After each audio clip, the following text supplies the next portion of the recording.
Well, that's great. Thanks so much, Jess, and thanks for having me at LambEx. It's been a while since we've been able to bring everyone together like this.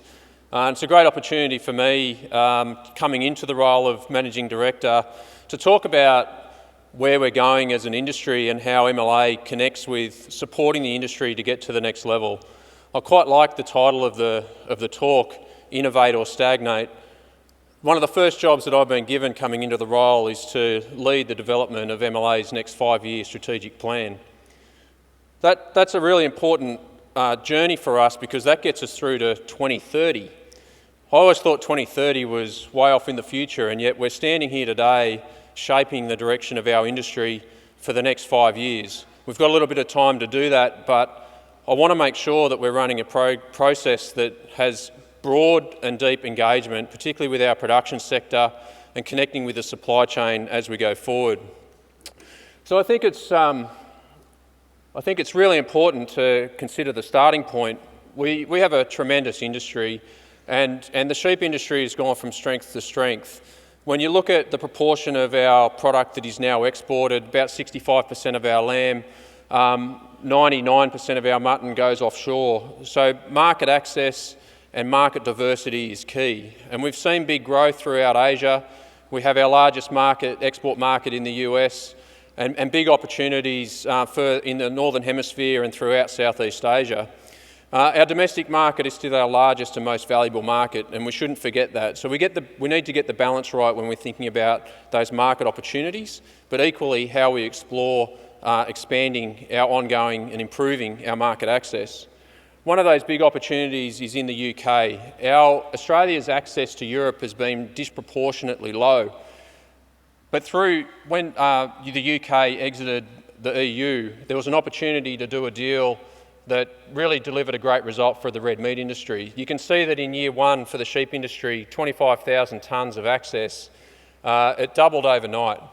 And then it goes to 75,000 tonnes after 10 years, and then no quota, no duties beyond the 10-year time horizon. So it's a big opportunity, 60 million people, they love their lamb, and it's been a good market for us over the years that will continue to grow.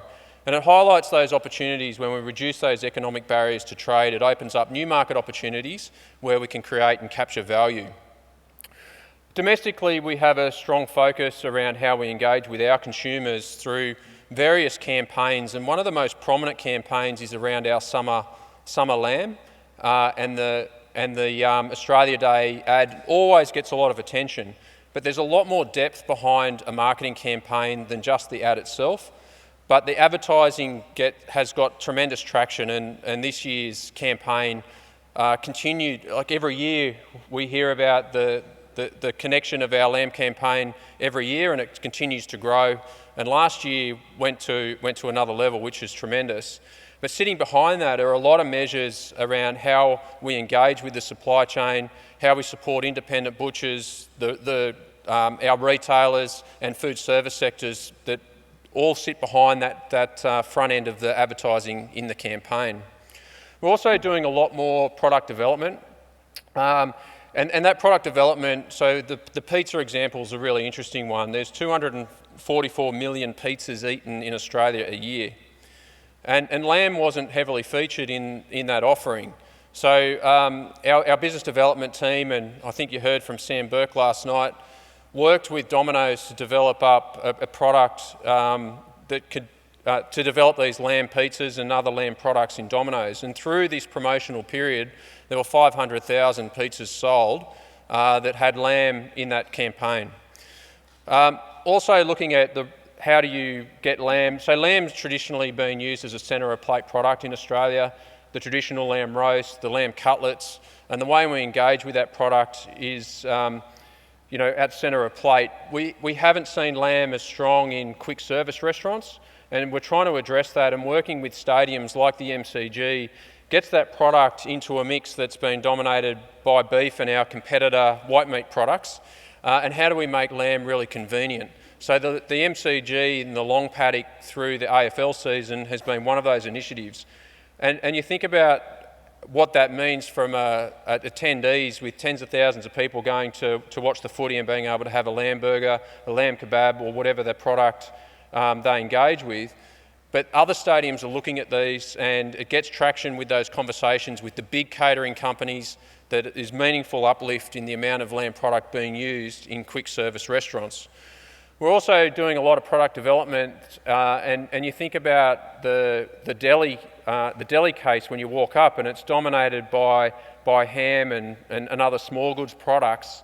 And there was a product developed called lamb pastrami that's in 73 Costco stores in the US, and they're developing other products as well, but we are getting traction on our product development piece that then connects with our marketing campaigns.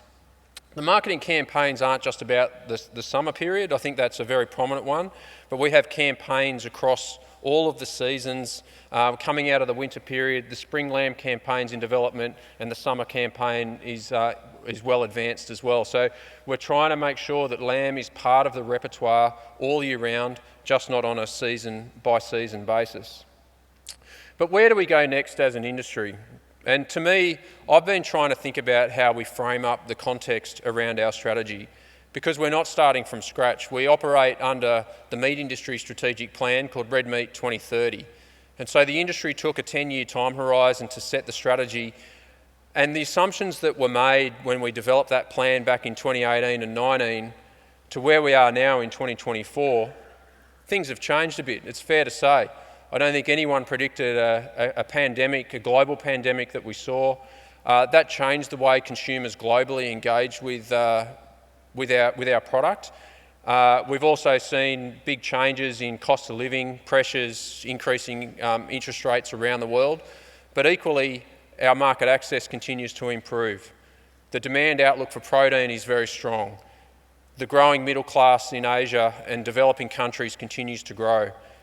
As people earn more money, they eat more red meat.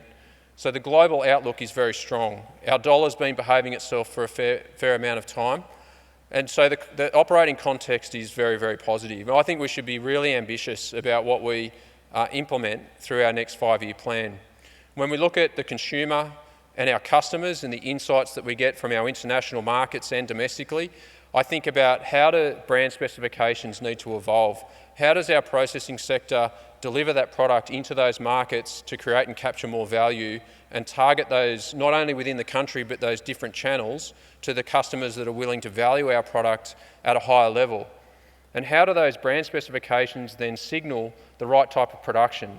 So I'm thinking about pricing signals changing, and that will send the right signals to our production sector to respond. We think about our genetics and how do you get rewarded for driving genetic improvement? How do we optimise those animals and maximise their genetic potential through their whole of life with a market destination in mind? We've done a really good job over the years of investing in genetics, in on-farm productivity, in objective measurement technology, in our industry systems, in our markets, new product development. There's a big opportunity to bring that together as a supply chain that's driven by meeting consumer and customer demand and their specifications. That's going to require us to work together as a supply chain to capture and create value. So I'm positioning that under value-based marketing. To enable that, we need seamless transfer of information along the supply chain and get that feedback on an individual animal basis back to the breeder. But equally, when you think about all the credentials that we're being asked to deliver from a sustainability point of view, an animal welfare point of view, and a productivity point of view, how do we get that information flowing forward with animals through their lifetime?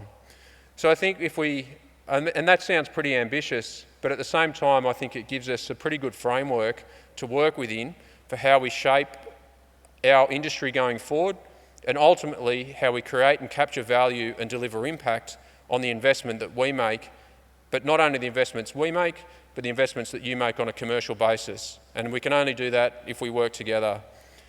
So I'm going to leave it there, and I look forward to working with you all through the course of the development of our strategic plan, and look forward to catching up with you through the course of the rest of LambEx.